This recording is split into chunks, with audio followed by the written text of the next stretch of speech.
என் அன்பு சகோதர சகோதரிகளுக்கு அம்முவின் இனிய வணக்கம்.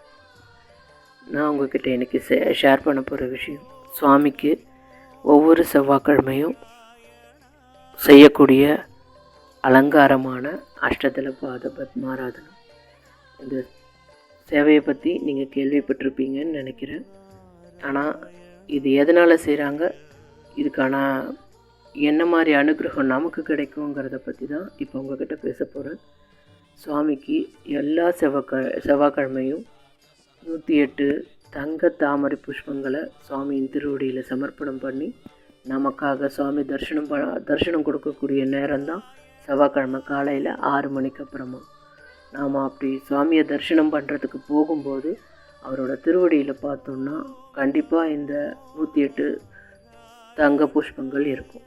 இது எப்போ இருந்து ஆரம்பிச்சதுன்னா, சுவாமியை கிட்ட தனக்கான வேண்டுதலை தான் கஷ்டத்தில் இருக்கும்போது தன்னோட கஷ்டத்தை நீக்கும்படியாக வேண்டிக்கிட்ட ஒரு முஸ்லீம் பக்தர், ஹைதராபாத்தை சேர்ந்த ஒரு முஸ்லீம் பக்தர், அவர் வேண்டிக்கிட்ட வேண்டுதல் நிறைவேறினதுக்கப்புறமா சுவாமிக்கு அவரால் முடிஞ்ச 108 தங்க தாமரை புஷ்பங்களை அவருக்கு தன்னோட கைங்கரியமாக கொடுத்தார். இப்போ வரைக்கும் அந்த அலங்காரம் முழுமையாக செய்யப்படுறதுக்கு காரணம், அவரை போல் எத்தனோ பேர் தன்னோட இயலாமையினால் வந்து வேண்டிக்கும் போது அவங்களால அந்த நேரங்களில் முடியலன்னாலும் எதிர்காலத்தில் அவங்களால முடிஞ்ச எல்லா வித நல்லதையும் ஒரு மனுஷங்களால் செய்ய முடியும்.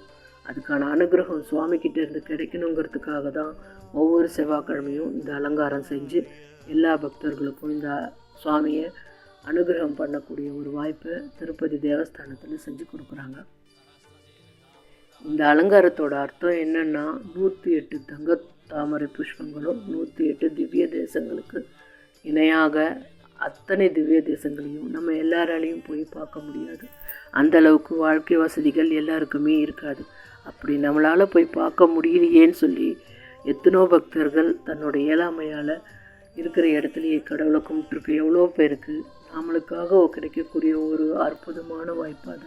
இந்த செவ்வாய்க்கிழமை அலங்காரத்தை நாம் எடுத்துக்கணும்.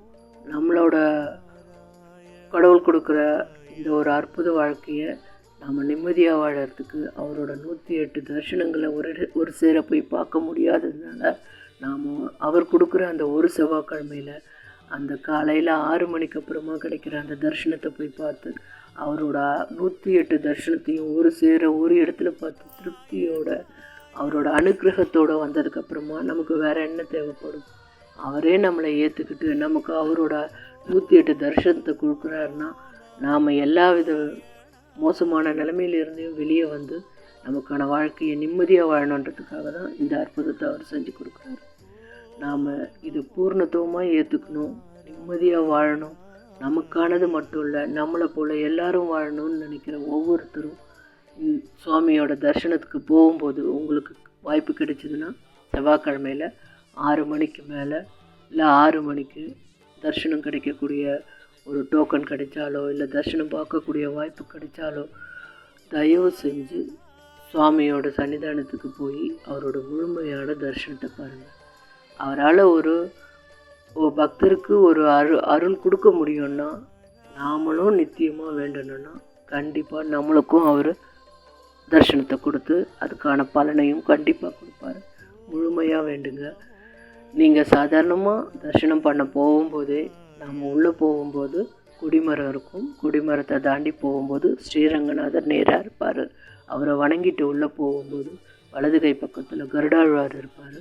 அவரை வணங்கிட்டு நேராக பார்க்கும்போது நாம் அங்கே இருக்கக்கூடிய கூட்டத்துக்கு நடுவில் ஜெய விஜயர்கள் இருப்பாங்க, வலது பக்கம் இடது பக்கமும். அவங்களுக்கும் நன்றி சொல்லிட்டு அவங்களுக்கு நமக்கு எதிரவே இருக்கிற நம்மளோட சாமி தன்னோட முழு அலங்காரத்தோட அவரோட திருப்பாதத்தில் இந்த 108 தங்க புஷ்பங்களை அவர் தன்னோட பாதத்தில் வச்சுருப்பார்.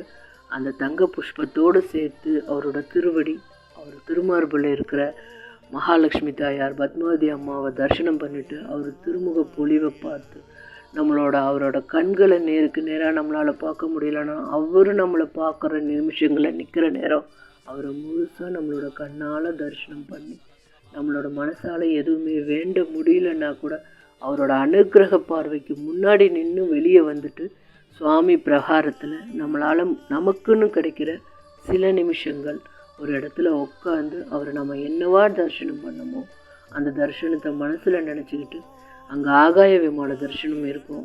அவரோட இடது கை பக்கத்தில் மேலே ஆகாய விமான தரிசனம் இருக்குது. அந்த தரிசனத்துக்கு நேராக கூட உட்காந்துட்டு நீங்கள் பிரார்த்தனை பண்ணுங்கள். இல்லை உங்களுக்கு எங்கே இடம் கிடைக்குதோ அங்கே உட்காந்துட்டு சுவாமியை நீங்கள் என்னவா தரிசனம் பண்ணீங்களோ அவரோட திருப்பாதத்துலேருந்து அவர் முகப்பொழிவு வரைக்கும் உங்களோட மனக்கண்ணில் கொண்டு வந்து அவரோட நாமத்தை சொல்லி கோவிந்தா கோவிந்தான்னு சொன்னாலும் சரி, வெங்கடேஷான்னு சொன்னாலும் சரி, அவரோட திருநாமத்தை சொல்லிக்கிட்டே அவரோட என்ன தரிசனத்தை முழுசாக எடுத்துக்கிட்டு என்னால் முடிஞ்சது நான் இன்றைக்கி உங்களை வந்து சேவிக்க வந்தேன், உங்களோட தரிசனத்தை கொடுத்ததுக்கு எனக்கு ரொம்பவும் நன்றி.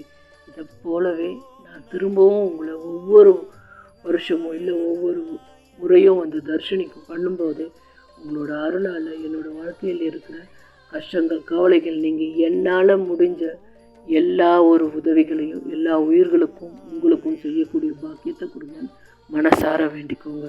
கண்டிப்பாக அவர் ஹைதராபாத் பக்தருக்கு கொடுத்த அதே வரத்தை நம்மளுக்கும் கொடுப்பாரு. கடவுளுக்கு எந்த ஒரு பாரபட்சம் கிடையாது, எந்த ஒரு ஜாதி மத வேறுபாடு கிடையாது.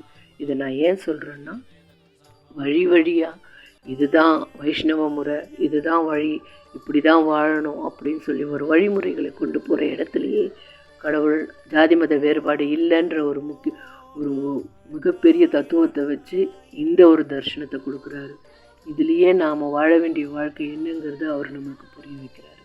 நம்மளுக்குள்ளே இருக்கிற எந்த ஒரு வேறுபாடும் நம்மளை கடவுள்கிட்ட கொண்டு போவார். சுவாமியை எந்த அளவுக்கு நம்ம மனசில் ஏற்றுக்கிட்டு அவரை நோக்கி போகிறோமோ அவ்வளோக்கு அவ்வளோ நம்மளோட வாழ்க்கை நல்ல விதமான பாதையில் போகும். அந்த பாதை எப்போவுமே எந்த ஒரு தடங்கள் வந்தாலும் அதை நீக்க நமக்கு முன்னாடி சுவாமி வந்து நிற்பார். நாம் அதை நீக்கணும், நாம் அதுக்காக போராடணும் அப்படிங்கிற ஒரு நிலைமை வரும்போது மனசார சுவாமியை நினச்சிக்கிட்டோன்னா கண்டிப்பாக நமக்கு சுவாமி வழிவிடுவார். இதை நம்ம மகாபாரதத்திலே பார்த்துருப்போம். சூதாட்ட சூழ்நிலையில் இருக்கும்போது பஞ்சபாண்டவர்கள் 5 பேரும் சுவாமியை நினச்சி அந்த இடத்துல அவங்க செய்ய வேண்டிய கடமையை செய்யலை. அந்த இடத்துல வந்துட்டோம், அதனால நாம் செய்ய வேண்டிய தர்மம்னு சொல்லி தர்மர்லேருந்து 5 பேருமே அவங்க செய்ய வேண்டிய கடமையை தான் செஞ்சாங்க. ஆனால் திரௌபதி அம்மா மட்டும்தான் சுவாமியை நித்தியமாக ஏற்றுக்கிட்டு அவங்களோட மானத்துக்கு பங்கம் வரும்போது சுவாமியை பிரார்த்தனை பண்ணி நித்தியமாக வேண்டும்போது அவங்களோட மொத்த பிறப்புக்கான அர்த்தத்தை அதே மண்டபத்தில் சாமி அவங்களுக்கு முழுசாக உலகம் முன்னாடி எல்லாரும் பார்க்கும்படியாக அவங்களோட அற்புதமான எல்லாருமே பார்த்து அதிசயிக்கக்கூடிய ஒரு அவதாரமாக அவங்க இந்த உலகத்து முன்னாடி இன்றைக்கி கடவுளாக போற்றக்கூடிய அளவுக்கு நாம் எல்லாருமே போய் வணங்கக்கூடிய அளவுக்கு அவங்களுக்கு ஒரு இந்த உலகத்து முன்னாடி அடையாளத்தை கொடுத்தது அந்த ஒரு சூதாட்ட மண்டபம் தான். அவங்க இருந்த இடம் தான் தப்பே தவிர அந்த இடத்துலேருந்து சுவாமி அவங்கள ஒரு தெய்வமாக ஒரு பெண்கள் எப்படி வாழணுன்றதுக்கு ஒரு அடையாளமாக அவங்கள நம்ம முன்னாடி வச்சுருக்குறாங்க. இப்படிப்பட்ட ஒரு எண்ணம் எங்கே வந்தது? அவங்க நித்தியமாக சுவாமியை அவங்க இருந்த இடத்தையோ இருந்த சூழ்நிலையோ எல்லாத்தையுமே மறந்து வேண்டதுனால மட்டும்தான் சுவாமி அவங்களுக்கு ஒரு அற்புதமான ஒரு அனுகிரகத்தை செஞ்சுருக்கிறாரு. நாமளும் அதே மாதிரி நம்மளோட கஷ்ட காலத்தில் நம்மளால் போய் பார்க்க முடியலன்னாலும் ஒவ்வொரு செவ்வாய்க்கிழமையும் உங்களால் முடிஞ்சால் 6 மணிக்கு விடிய காலையில் எழுந்து விளக்கேற்றி சுவாமி முன்னாடி உட்காந்தாலும் சரி, இல்லை உடல் உபாதை வயசானவங்க வேறு எதுவும் சமய சந்தர்ப்பத்தில் இருக்கவங்க அப்படி எங்கே இருந்தாலும் சரி செவ்வாய்க்கிழமையில் அந்த 6 மணிக்கு சுவாமியை நினச்சி அவரோட அந்த அலங்காரத்தை நினச்சி மனசில் நித்தியமாக வேண்டிக்கோங்க. உங்களோட கஷ்டங்கள் எல்லாமே உங்களை விட்டு விலகி போகும்படியா எல்லா வித சகல சௌபாக்கியங்களும் கிடைக்கிறதுக்கு சுவாமி கண்டிப்பாக உங்களுக்கு எல்லாருக்குமே அனுகிரகம் பண்ணுவார். நீங்கள் இதை முழுமையாக நம்பலாம். உங்களுக்கு வாழ்க்கையில் அனுபவம் கிடைக்க தான் எந்த ஒரு நம்பிக்கையும் வரும்.